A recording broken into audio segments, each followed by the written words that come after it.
Ya. Bien, mis hermanos, muy buenos días a los que no he podido saludar. Quiero saber si se escucha bien mi voz. ¿Sí? Perfecto. Ya. Muy bien. Entonces vamos a tener nuestro tiempo con la palabra del Señor, ¿no es cierto? Bueno, ya hemos orado, ¿no es cierto?, para que el Señor también pueda dirigir este tiempo. Así que vamos a ir directamente a tener el mensaje de hoy día. Bueno, quiero contarles, ¿no es cierto?, que desde hoy comenzamos algo nuevo, ¿no es cierto?, los días domingos. Vamos a dar el vamos, ¿no es cierto?, vamos a comenzar con probablemente largo y extenso, pero al mismo tiempo muy desafiante, estudio de carácter expositivo del Evangelio según San Lucas y también de los Hechos de los Apóstoles, ¿ya? Escrito también por el propio Lucas. En otras palabras, mis hermanos, vamos a estudiar desde hoy día, ¿no es cierto?, de manera expositiva la vida, el ministerio, la pasión de nuestro Señor Jesucristo, ¿no es cierto?, todo lo que contienen los evangelios, en este caso el Evangelio de Lucas, y también, ¿no es cierto?, vamos a estudiar el surgimiento, el origen y el desarrollo temprano de la fe cristiana y de la iglesia de Cristo en el mundo, ¿no es cierto?, que es el tema del libro de Hechos. Entonces, afírmense los cinturones porque vamos a estar probablemente un buen tiempo, ¿no es cierto?, estudiando la palabra del Señor en los evangelios, ¿no es cierto?, posteriormente en el libro de Hechos, y ciertamente la idea es que todos nosotros podamos ser muy edificados, ¿no es cierto?, profundizando, conociendo más acerca de la vida de nuestro Señor Jesucristo y también de la herencia, ¿no es cierto?, que hemos recibido de los primeros creyentes, de los primeros seguidores de Cristo. Así que de verdad esperamos que este estudio, ¿no es cierto?, que estos mensajes expositivos en el libro de Lucas y en el libro de Hechos pueda ser de mucha bendición para la iglesia de Cristo, para cada uno de nosotros. Pero antes de comenzar, ¿no es cierto?, antes de comenzar a lidiar directamente con cada versículo del Evangelio de Lucas, ¿no es cierto?, vamos a comenzar con el Evangelio de Lucas. Vamos a tomar algunos domingos, ya, unos 3 domingos, para ir contextualizando este estudio, ¿no es cierto?, y vamos a ver algunos temas que creemos nos podría ayudar a comprender mejor estos 2 libros, y especialmente el Evangelio de Lucas, ya que es el primero que vamos a estudiar. Hoy día vamos a hacer una breve introducción a los evangelios, ¿ya? Una breve introducción a los evangelios, y bueno, los que conocen un poquito más acerca de qué significa una introducción a los evangelios, se darán cuenta que en realidad, a causa del tiempo y de lo mucho que se podría decir acerca de este tema, solamente vamos a tocar algún aspecto, ¿no es cierto?, vamos a pasar, brevemente por algún tema, ¿no es cierto? Entonces, eso es lo que vamos a hacer hoy día. Vamos a estudiar, vamos a hacer una breve introducción a los evangelios como tal, ¿no es cierto? Lucas es parte de los 4 evangelios y en esa introducción en realidad vamos a tocar algún tema bastante puntual, ¿no es cierto? Bien, para introducir esta introducción, ¿no es cierto?, a los evangelios y a los demás estudios que vienen, ¿no es cierto?, y que en realidad estos estudios van a tener un fuerte carácter histórico, ¿ya? Quisiera comenzar con la siguiente reflexión, ¿ya? Por favor, usted allí tiene su Biblia, acompáñeme a 1 Corintios capítulo 15, versículo 14. 1 Corintios capítulo 15, versículo 14.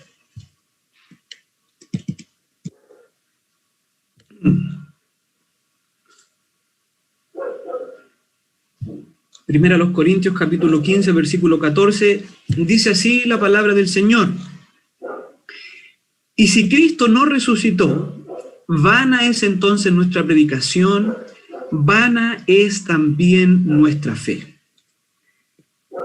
Pablo aquí, mis hermanos, en este verso y en realidad en este pasaje, en gran parte de 1 Corintios 15, Pablo está diciendo que la veracidad de la fe cristiana depende de la verdad de ciertos acontecimientos que sucedieron y que forman parte de la historia. Pablo, en otras palabras, está diciendo, si el domingo después de la crucifixión Cristo no abandonó el sepulcro, si Cristo no dejó tras sí una tumba vacía, todo lo que hemos creído, todo lo que predicamos, todo lo que somos, es vano, en realidad no tiene sentido.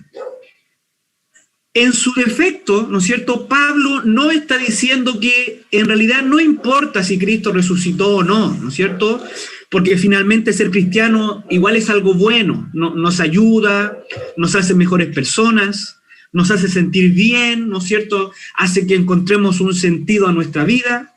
No, ¿no es cierto?, Pablo no está diciendo eso. El apóstol dice aquí, si aquel acontecimiento, es decir, la resurrección, no sucedió realmente en la historia, la fe cristiana no tiene sentido. Y no tiene sentido porque en ese caso la fe cristiana no sería verdad.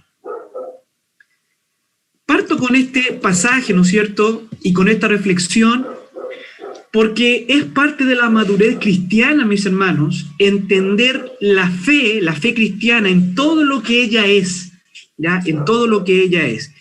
Mire, para muchos cristianos, ¿no es cierto?, especialmente cuando tenemos alguna relación con hermanos tal vez de otras denominaciones, y aún entre la denominación bautista tampoco es que no haya, ¿no es cierto?, pero para muchos cristianos, ser cristiano se trata meramente de un ejercicio sentimental, ¿no es cierto?, de experimentar. Comúnmente ellos viven debatiéndose, ¿no es cierto?, en la experiencia, actúan según cómo se sienten o como ellos intuyen, ¿no es cierto?, no tanto en base a la palabra de Dios, sino como ellos van instruyendo. Y lamentablemente, ¿no es cierto?, comúnmente, lo más común que también este tipo de creyentes es algo, podríamos decir, perezoso para estudiar las Escrituras. ¿Ya? Para muchos de ellos la sola idea de estudiar, ¿no es cierto?, esta idea de estudiar la Biblia le genera algo así como algún anticuerpo, ¿no es cierto? Y para qué decir cuando decimos, bueno, vamos a estudiar los aspectos históricos o los aspectos teológicos de la Biblia o de la fe. Para muchos, ¿no es cierto?, eso es como hablar en otro idioma, ¿no es cierto? En otras palabras, y esto es lamentable, ¿no es cierto?, y es bueno que nosotros mismos nos examinemos en cuanto a lo que estoy diciendo.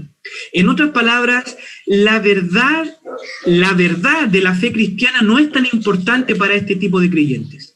No les interesa conocer los aspectos de la fe que se relacionan con la veracidad de esta.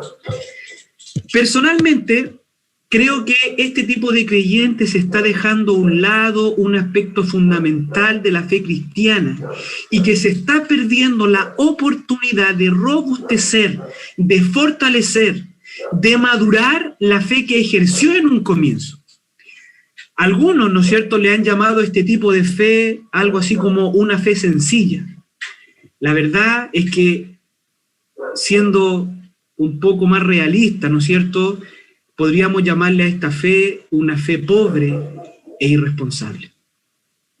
Por ejemplo, ellos tendrían muchos problemas para obedecer el mandato que se les da a los cristianos en 1 de Pedro capítulo 3 versículo 15, cuando dice, sino santificad a Dios el Señor en vuestros corazones y estar siempre preparados para presentar defensa con mansedumbre y reverencia ante todo aquel que os demande razón de la esperanza que hay en vosotros.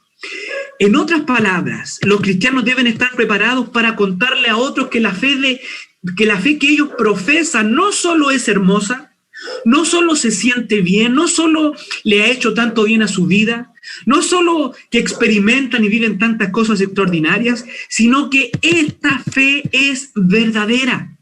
Y esta fe no es verdadera en primer lugar porque yo creo que es verdadera o tú crees que es verdadera. La fe cristiana es verdadera porque está fundada, está establecida en hechos, en acontecimientos que realmente sucedieron, que realmente ocurrieron en la historia. A este tipo de razones se refiere Pedro, ¿no es cierto? Y si volvemos a 1 Corintios 15, Pablo se esfuerza en presentar el caso de la resurrección como un hecho verdadero, como un caso verdadero, que ha sido validado por testigos oculares.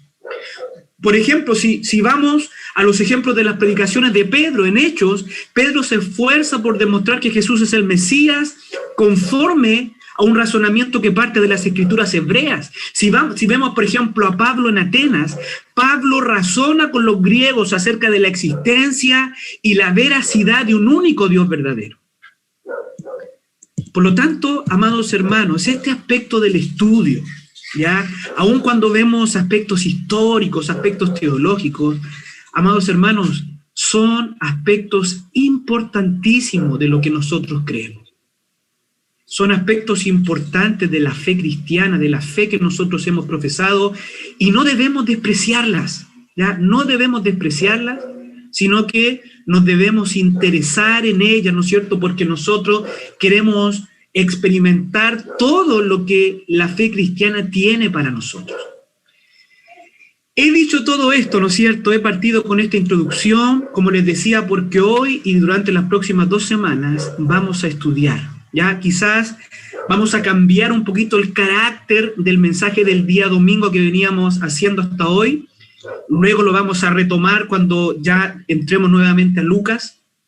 Pero quiero animarles y quiero exhortarle a que pueda ser parte y pueda interesarse y aprender también de estos estudios, ¿no es cierto? Que como usted se va a dar cuenta, tiene también un fuerte aspecto de la historia, ¿no es cierto? Y de otras cosas que de pronto no nos interesamos mucho o no nos gusta mucho, pero como lo he dicho, también es importante y también es parte de que lo conozcamos, especialmente cuando nos preparamos para estudiar expositivamente un libro de la Biblia. Entonces, como le decía, hoy día vamos a ya comenzar a lidiar con los evangelios, ¿no es cierto? Y vamos a tomar algunos domingos para contextualizar el estudio del evangelio de Lucas, ¿no es cierto? Porque creemos que puede ser interesante y puede ser importante que hagamos este ejercicio, estos estudios. Hoy vamos a hacer entonces una introducción a los evangelios y como les decía, en realidad vamos a mirar un par de aspectos importantes de esta introducción.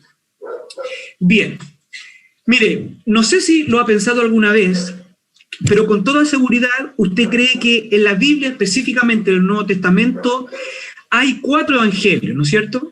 Y estos 4 evangelios fueron escritos por Mateo, Marcos, Lucas y Juan. No sé si usted maneja las fechas, probablemente varios de ustedes sí lo hacen, ¿no es cierto?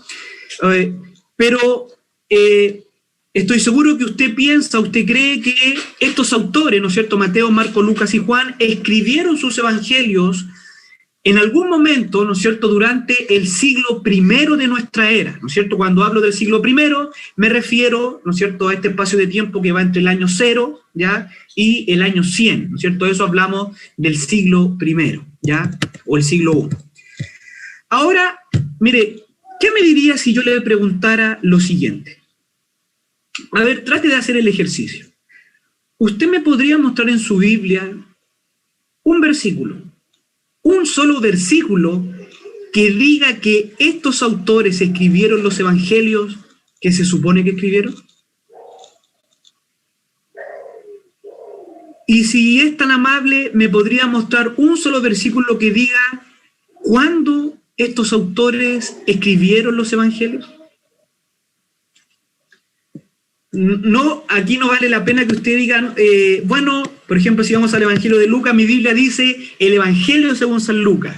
Bueno, quiero decirle que en realidad eso no es parte del texto inspirado, ¿no es cierto? Eso no está en los textos originales, eso es una adición, ¿no es cierto?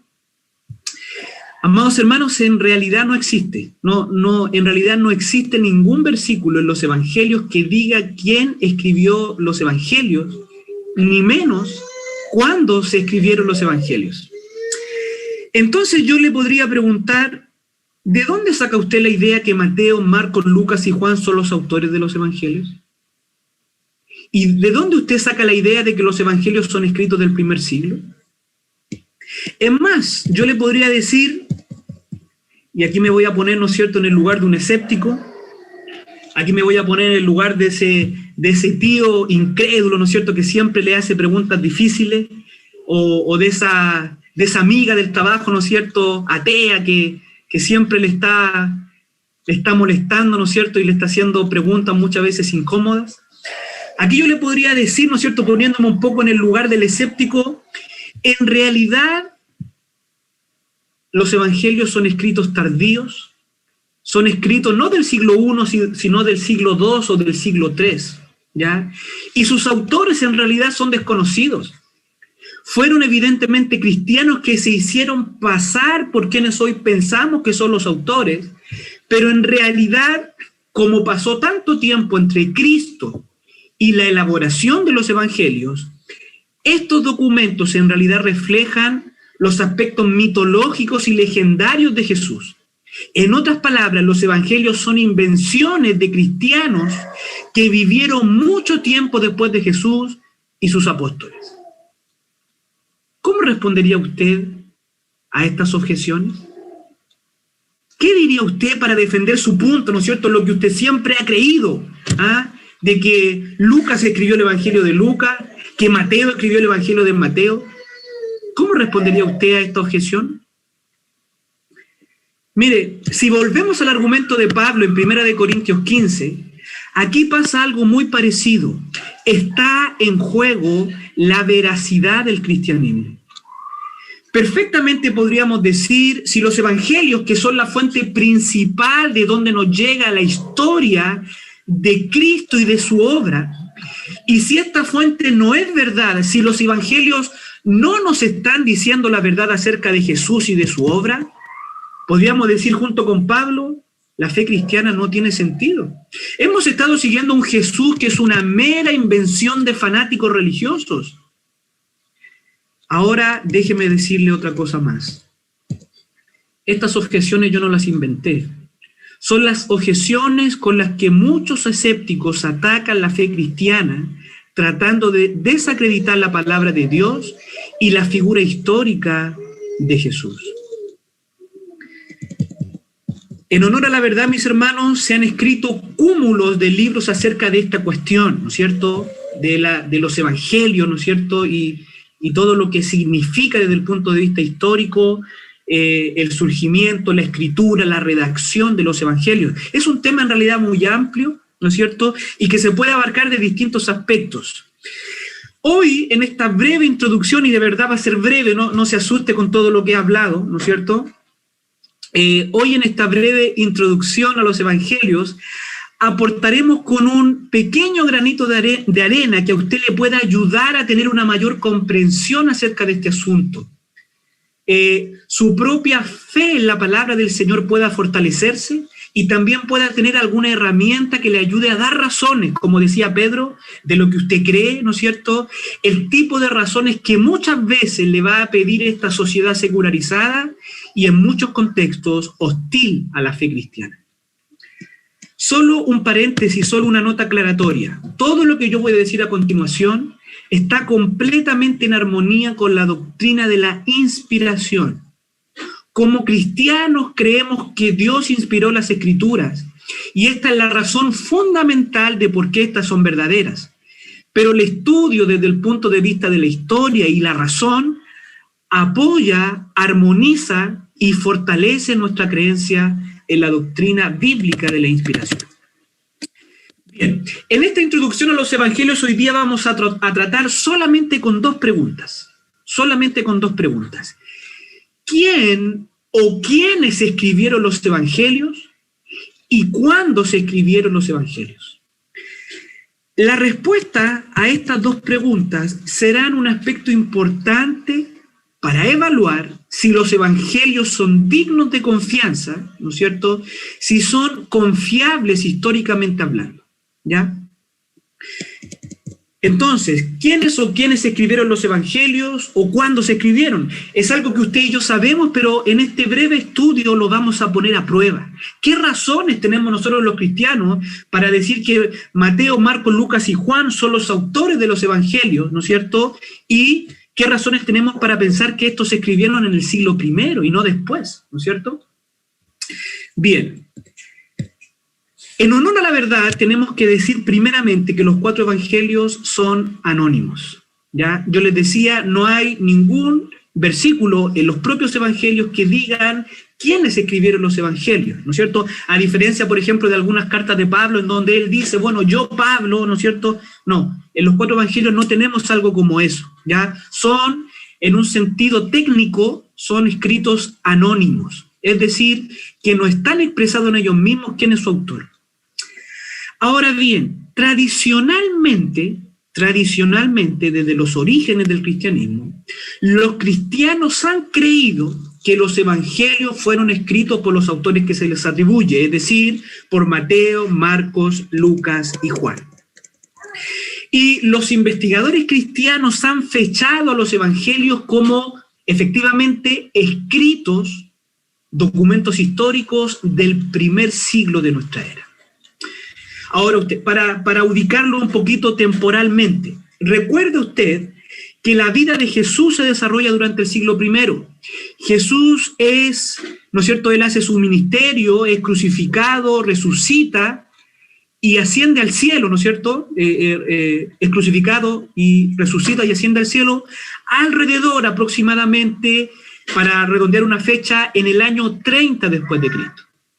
Usted podría decir, pero ¿cómo? Si Jesús murió a los 33 y se parte de su nacimiento. Sí, lo que pasa es que ahí hay un tema de 4 años, ¿no es cierto?, que es de discusión, entonces 4 años como que están perdidos en la historia, por lo tanto, en ese sentido, Jesucristo habría muerto y resucitado aproximadamente en el año 30 después de Cristo, para redondear fechas. Se piensa, ¿no es cierto?, que Marcos, Mateo y Lucas, en ese orden, primero Marcos, luego Mateo y después Lucas, escribieron los evangelios en la década del 60, ¿no es cierto?, y del 70 del primer siglo, ¿ya? Recuerde que hemos dicho que Jesús muere y resucita en el año 30, los evangelios fueron escritos aproximadamente en el año 60 o 70, algunos dicen. Mientras que el Evangelio de Juan, ¿no es cierto?, es, en consenso de los historiadores, se escribió en la década del 90, ¿ya? Ahora, estos datos, lo que yo acabo de decir, ponen a los evangelios como documentos históricos increíblemente confiables, ¿no es cierto?, en el contexto de la literatura antigua. Recuerde usted, ¿no es cierto?, que la Biblia, y en este caso los evangelios o el Nuevo Testamento, son escritos antiguos que nos llegan desde la antigüedad, ¿ya? Que nos llegan desde la antigüedad. Pero estos datos ponen a los evangelios en un lugar prominente, en un lugar increíblemente confiable en cuanto al contenido que narran, ¿no es cierto?, ya que estamos hablando que sus autores son testigos oculares de los hechos que narran. Y sus escritos son solo unos 30 o 40 años después de los hechos, ¿no es cierto?, cuando la generación que presenció los hechos que se narran en los evangelios aún está viva.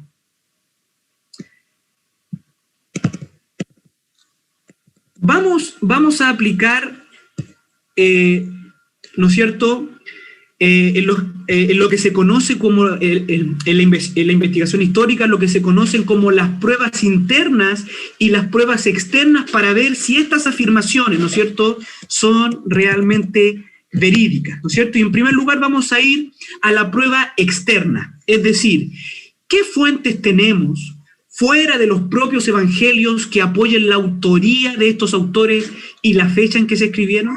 ¿Ya? ¿Qué fuentes o qué podemos decir a este respecto?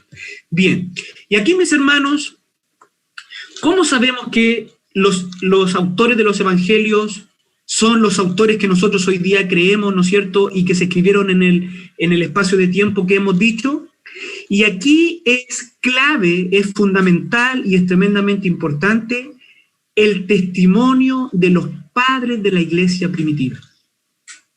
El testimonio de los padres de la iglesia primitiva apoya categóricamente la autoría de los 4 evangelistas y la cronología de esto.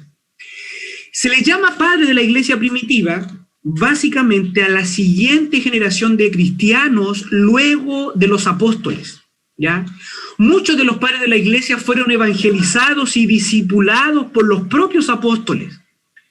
Por ejemplo, tenemos el caso de Clemente de Roma, de Ignacio de Antioquía, ¿no es cierto?, de Policarpo, de Justino Mártir, etcétera, etcétera. Ellos son algunos de los padres de la iglesia más conocidos.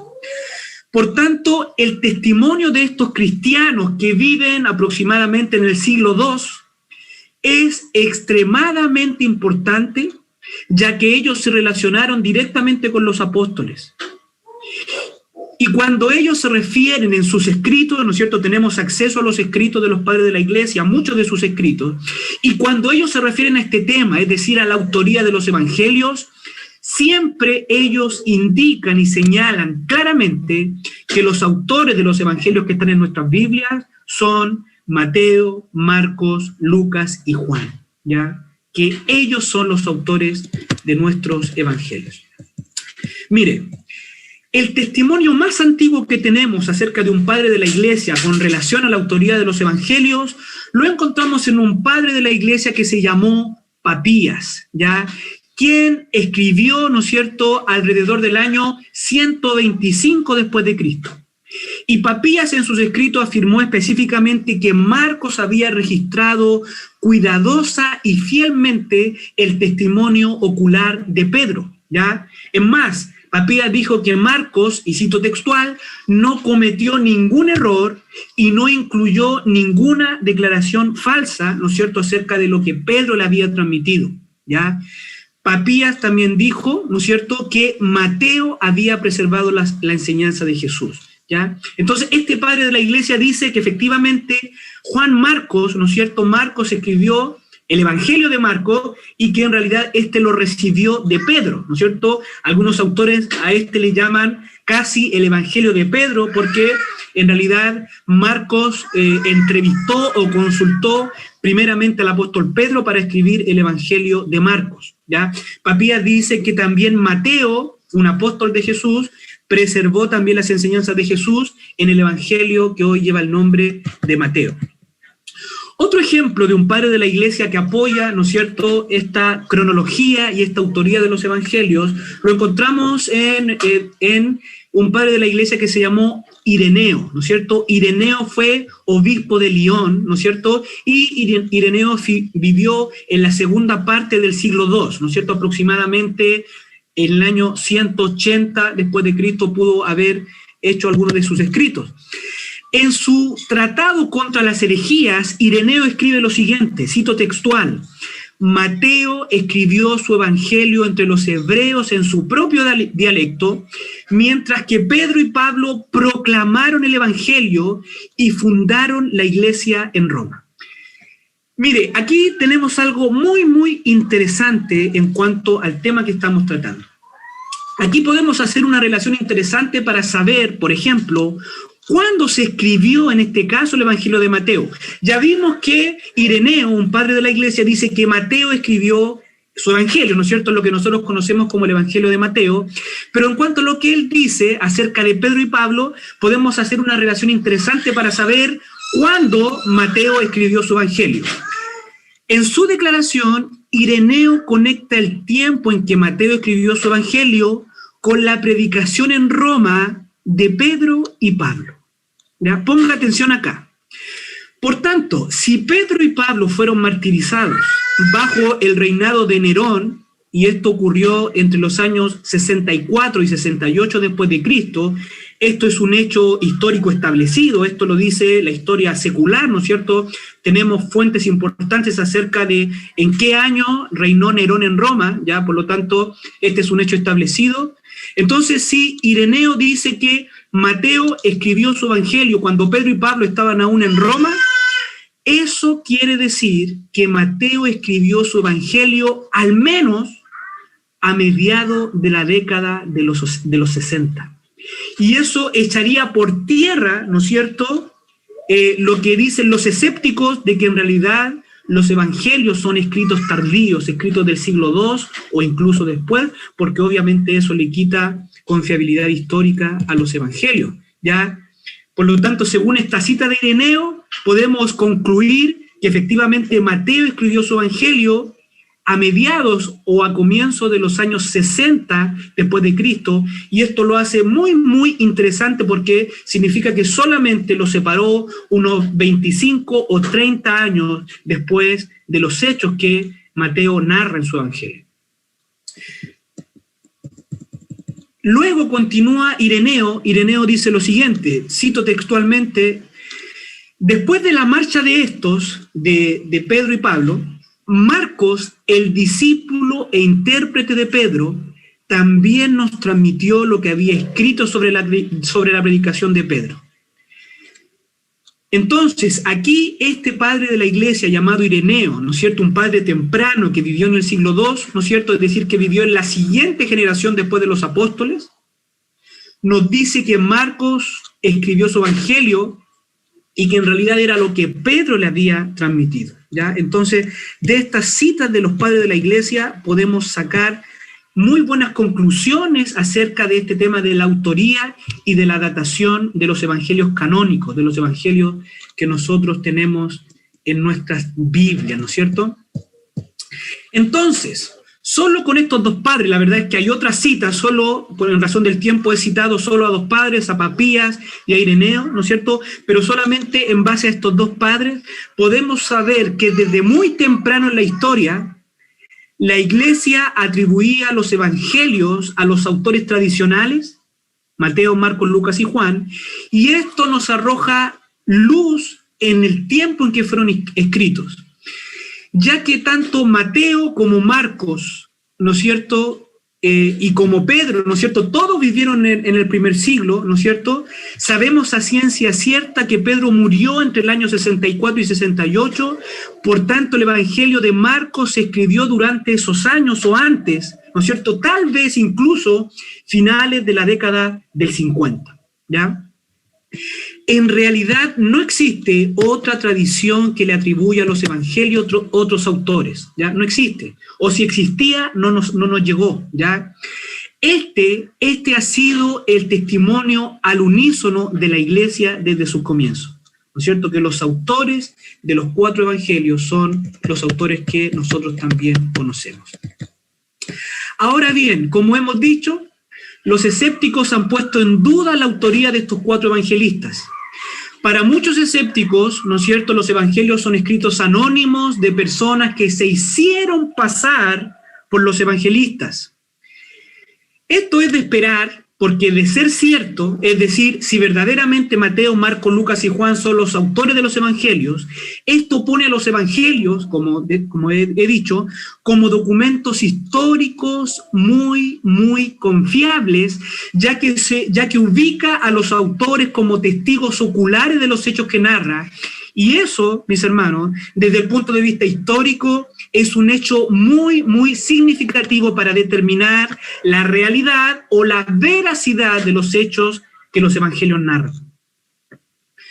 No es lo mismo, ¿no es cierto?, un documento de un escritor que vivió 200 o 400 años después de los hechos que narra, ¿no es cierto? No es lo mismo a uno que fue testigo, que vio, que palpó aquellos hechos, o que tuvo acceso directo a personas que estuvieron presentes en aquellos hechos. Si los escépticos tienen razón, es decir, si los cristianos inventaron que estos 4 evangelistas escribieron los evangelios, ¿ya?, entonces nos podríamos preguntar, ¿por qué los primeros cristianos inventarían que estos 4 autores escribieron los evangelios? Si los escépticos tienen razón, es decir, Mateo, Marcos, Lucas y Juan no son los autores de los evangelios, ¿por qué los primeros cristianos inventaron que ellos fueron los autores? Mire, si hacemos un breve análisis de esta cuestión, de ser inventados, al menos 3 de estos autores no son para nada los mejores candidatos para escribir algo tan importante para los primeros cristianos como lo era un evangelio, ya que los evangelios son prácticamente las biografías de Jesús, ¿no es cierto?, quien es la persona central de la fe cristiana, ¿ya? Mire, hagamos un poquito el análisis. Por ejemplo, Lucas, ¿ya? Lucas en realidad no es un apóstol. Lucas ni siquiera era judío. Lucas era griego, el único autor griego del Nuevo Testamento. Y en realidad Lucas no es para nada una figura importante en los comienzos del cristianismo. Se le menciona apenas 3 veces en todo el Nuevo Testamento. Marcos tampoco era un apóstol, y aunque fue cercano a Pedro, fue muy conocido por abandonar a Pablo y causar problemas entre los primeros esfuerzos misioneros. Mientras que Mateo, si bien es cierto, fue un apóstol de Jesús, fue muy conocido por su pasado de publicano, es decir, un traidor de la patria odiado por todos. Mire, muy por el contrario, los evangelios apócrifos, que son relatos falsos y tardíos acerca de Jesús, que sí inventaron sus autores, siempre escogían figuras de primera importancia como autores de sus evangelios. Como por ejemplo tenemos el evangelio de Pedro, el evangelio de María Magdalena, el evangelio de Felipe, el evangelio de Tomás, ¿no es cierto? Y podríamos decir incluso, bueno, el evangelio de Judas, que hace algunos años, ¿no es cierto?, estuvo bien en boga en los medios de comunicación. Incluso podríamos decir que Tomás o Judas parecen mejores candidatos, ¿no es cierto?, que Marcos o Lucas. Por tanto, si los primeros cristianos indicaron a estos hombres como los autores de los evangelios, teniendo buenas razones para escoger a otros en caso de que hubiese sido una invención, ¿ya?, es porque sencillamente ellos habían sido los autores de los evangelios, ¿ya? Es decir, ellos tenían buenas razones, si es que lo iban a inventar los autores, tenían buenas razones para no escoger a personas como Lucas o personas como Marcos, pero si la iglesia ha creído desde un comienzo, desde que efectivamente personas como Marcos o Lucas fueron los autores de los evangelios, no hay otra explicación de que esa es la verdad. Bien. Y en segundo lugar, miremos un poco algún punto importante acerca de las fechas en las cuales se escribieron los evangelios. Ya hemos dicho algo al respecto, pero ahora profundicemos un poquito más acerca de esto. Entonces, ¿cuándo se escribieron los evangelios? Esto es de suma importancia, ya que nos dirá si son documentos tardíos o tempranos. ¿Cuánto tiempo están separados de los hechos que narran? ¿Ya? Para esto recurriremos a la evidencia interna, ya no vamos a buscar algún comentario externo a los evangelios, sino que vamos a ir al contenido de los evangelios, al propio contenido de los evangelios, y qué nos dicen esto, o qué pistas, o qué luz nos pueden arrojar acerca de la propia fecha en que los evangelios fueron redactados, ¿ya? Vamos a mirar el caso de Lucas, ¿ya? El caso de Lucas. Hemos hablado mucho de Marco y Mateo, veamos el caso de Lucas. Si bien es cierto, Lucas no se menciona, como hemos dicho, a sí mismo como el autor de su evangelio, ¿no es cierto? Es claro a través de ciertos estudios, ¿no es cierto?, en su propio evangelio y especialmente en el libro de Hechos, que en realidad Lucas, el compañero de Pablo, es el autor del evangelio de Lucas y también de los Hechos de los Apóstoles, ¿no es cierto? Esto es clave para el evangelio, ya que el mismo autor de Hechos es el autor del evangelio. Estos datos son corroborados por la tradición más antigua de la iglesia primitiva que atribuye a Lucas, el médico compañero de Pablo en sus viajes misioneros, la autoría de los evangelios que lleva su nombre y también del libro de los Hechos, ¿no es cierto? Como leemos en los primeros versos de Lucas, lo vamos a ver cuando hagamos la introducción a Lucas, ¿no es cierto? En los primeros evangelios de Lucas dice que él realizó una investigación muy acabada, ¿no es cierto?, acerca de lo que él escribió, ¿ya? Lucas pudo tener acceso al testimonio de los apóstoles y personas que estuvieron vivas en el ministerio de Jesús, ¿ya? Personas que también fueron testigos de su resurrección. Pero, ¿no es cierto?, no encontramos en ningún otro lugar en qué fecha pudo haberse escrito el evangelio de Lucas. Sin embargo, existe una evidencia muy importante en el propio evangelio de Lucas, ¿ya? Y aquí, por favor, acompáñeme, ponga atención para mirar esto. Por ejemplo, si usted lee el final del libro de Hechos, ¿ya? El final del libro de Hechos, si usted alguna vez se leyó el libro de Hechos, usted sabe cómo termina el libro de Hechos. El libro de Hechos termina de una manera abrupta, ¿ya? Es como una novela que gastó mucho tiempo para aproximarse al final, pero termina sin contar el final. Lucas dedica los últimos 9 capítulos del libro de Hechos para hablar de los acontecimientos que llevaron a Pablo a su juicio y su apelación y encarcelamiento en Roma. Pero termina su escrito antes de dar a conocer la sentencia de la apelación de Pablo. La única explicación plausible, ¿no es cierto?, para este final abrupto y para que Lucas no nos cuente cómo termina su apelación a César, es que Lucas estaba escribiendo el libro de Hechos mientras Pablo esperaba su sentencia arrestado en Roma. Y Lucas no incluye la sentencia en su libro porque evidentemente esta sentencia aún no se dictaba. Sabemos a ciencia cierta, ¿no es cierto? Sabemos que la sentencia de Pablo ocurrió aproximadamente en el año 62 después de Cristo. Por tanto, el libro de los Hechos no puede ser posterior a esa fecha. Y si Hechos no puede ser posterior al 62, ¿no es cierto? Y sabemos que Lucas fue escrito antes que Hechos, por tanto, podemos concluir, solamente analizando la evidencia interna del libro de Hechos, que el Evangelio de Lucas data aproximadamente de comienzos de los años 60 después de Cristo. Es más, algunos eruditos, ¿no es cierto?, de la talla del español César Vidal van a decir que en realidad todos los evangelios fueron escritos en la década del 50 después de Cristo.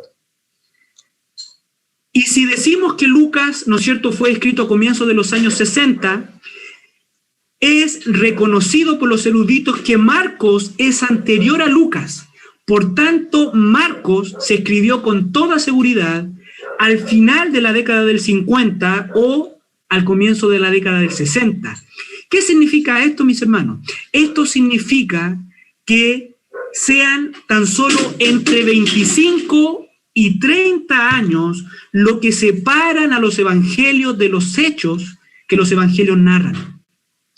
Nuevamente, desde el punto de vista de la historia, esto hace que los evangelios sean documentos históricos extremadamente confiables, con una confiabilidad histórica incomparable a cualquier otro documento que nos viene desde la antigüedad. Ningún otro documento de la antigüedad puede tener esos pergaminos que tienen los evangelios en cuanto a su confiabilidad histórica. Conclusión de todo esto, ¿ya? Conclusión de todo esto.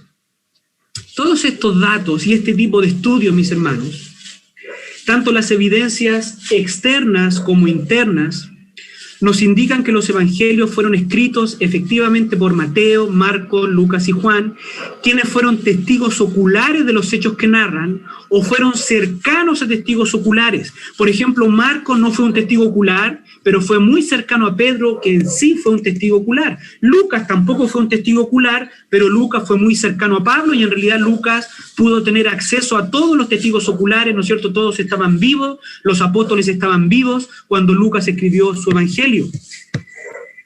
Los evangelios, al menos los evangelios sinópticos, Mateo, Marcos, Lucas, fueron escritos solo unos 30 o unos 40 años después de los hechos que narran.